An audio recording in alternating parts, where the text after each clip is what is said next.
ప్రస్తుతం దేశంలో ప్రాంతీయ పార్టీలను బీజేపీ నిలువునా చీలుస్తుంది. మమతా బెనర్జీ పార్టీని చీల్చింది, సమాజ్వాదీ పార్టీని చీల్చబోతున్నారట, ఉద్ధవ్ థాక్రే పార్టీని ఇప్పటికి 2 సార్లు చీల్చారు, శరద్ పవార్ పార్టీని చీల్చారు, మళ్ళీ చీల్చబోతున్నారట, ఆమ్ ఆద్మీ పార్టీని చీల్చారు.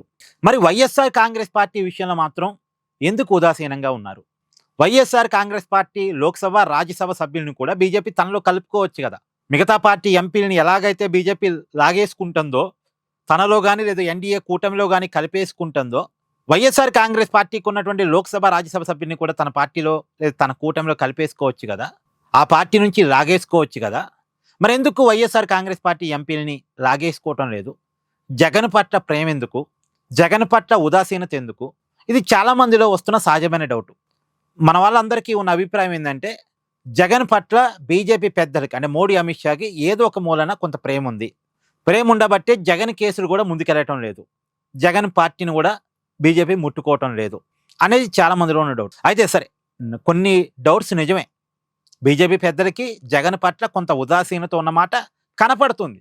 అయితే ఒక విషయాన్ని ఇక్కడ మాట్లాడుకోవాలి. అసలు వైఎస్ఆర్ కాంగ్రెస్ పార్టీకి ఉన్న బలం ఎంత? లోక్సభలో ఆ పార్టీకి ఉంది 9 ఎంపీలు, రాజ్యసభలో ఉంది 9 ఎంపీలు. ఒకప్పుడు బలం 11 మంది దాకా ఉండేది, ఇప్పుడు 9. ఈ 9 కూడా ఉన్నంతకాలం ఉంటారు, తర్వాత కూటమి చేతిలోకే ఈ ఎంపీలన్నీ వస్తాయి. ఎందుకంటే గతంలాగా అసెంబ్లీలో వైసీపీకి బలం లేదు కాబట్టి, వైసీపీ సభ్యుడు పదవీ కాలం అయిపోయిన తర్వాత ఆటోమేటిక్గా ఆ స్థానంలో కూటమి సభ్యుడే వెళ్తాడు. మళ్ళీ వైఎస్ఆర్ కాంగ్రెస్ పార్టీ సభ్యుడు వెళ్ళడు. వైఎస్ఆర్ కాంగ్రెస్ పార్టీ సభ్యుడు సభలో నుంచి బయటకు వచ్చాడు టైం అయిపోయి అంటే, ఆ సభలోకి వెళ్ళేది కూటమి సభ్యుడే. టీడీపీ, జనసేన, బీజేపీ సభ్యుడే వెళ్తాడు. వైఎస్ఆర్ కాంగ్రెస్ పార్టీ సభ్యుడు వెళ్ళే అవకాశం లేదు, ఎందుకంటే బలం లేదు కాబట్టి. అసెంబ్లీలో ఆ పార్టీకి ఉంది 11 మంది ఎమ్మెల్యేలు కాబట్టి ఇప్పుడు రాజ్యసభ సభ్యుని లాగేసుకున్న పెద్ద ప్రయోజనం ఉండదు. వైఎస్ఆర్ కాంగ్రెస్ పార్టీ స్థానాలు క్రమంగా రాజ్యసభలో ఖాళీ అవుతున్నాయి. ఆ క్రమంగా ఖాళీ అవుతున్న స్థానాన్ని కూటమి చేతిలోకి వస్తున్నాయి.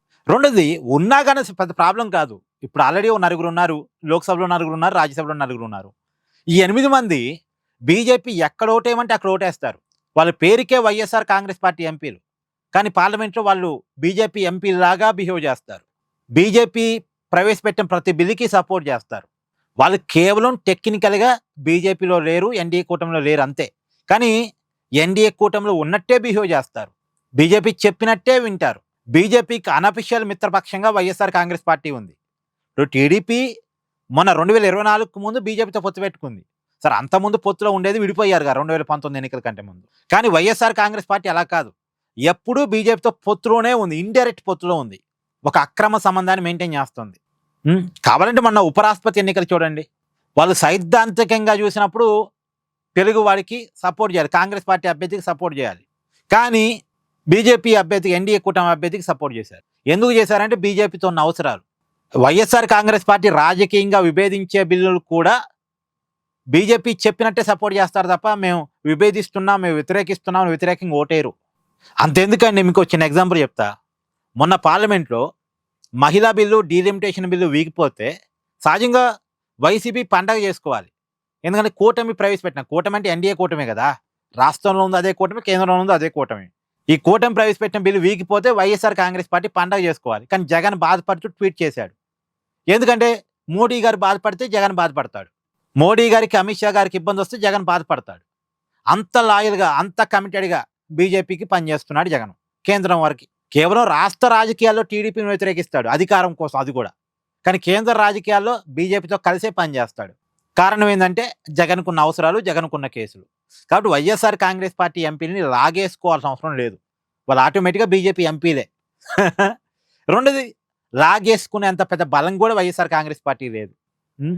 లాగేసుకున్న ఆంధ్రప్రదేశ్లో బీజేపీకి పెద్ద ఒరగబడేది ఏమీ లేదు. కాబట్టి వైఎస్ఆర్ కాంగ్రెస్ పార్టీని లాగేసుకోవటంలో ఉన్న ఉదాసీనత కారణాలు ఇవి. ఇక్కడ మీ అభిప్రాయాన్ని కూడా కామెంట్ చేయండి. Please do like, share and subscribe this channel.